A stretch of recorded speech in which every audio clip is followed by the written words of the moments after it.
Hello' guys, এয়া চাওকচোন কি সুন্দৰ মাকৈৰ খেতি।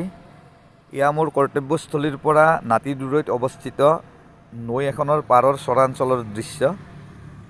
এই ঠাইখিনিত এইখিনি সময়ত মাকৈ, সৰিয়হ, বিভিন্ন ধৰণৰ কবি খেতি আদি কৰা হয়। আচলতে এইখন এখন নৈ নহয়, এইখন এটা সুঁতি মাত্ৰ।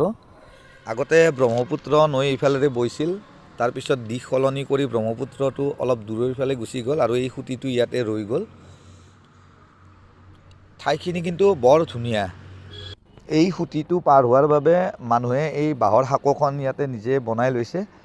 ইয়াৰ ওপৰেৰে বাইক, চাইকেল আদি লৈ আমি পাৰ হ'ব পাৰোঁ। লগতে নাৱৰ ব্যৱস্থা আছে, নাৱেৰেও এইখন পাৰ হ'ব পাৰি। বাৰিষা অলপ পানী বেছি হয়, পানীটো চাৰিওফালে ভৰি পৰি অলপ অসুবিধা দিয়ে। এতিয়া ইয়াতে সৰিয়হ ফুলিব, আপোনালোকক নিশ্চয় দেখুৱাম। আজি এই ভিডিঅ'টো চাই কেনে পালে জনাবলৈ নাপাহৰিব দেই।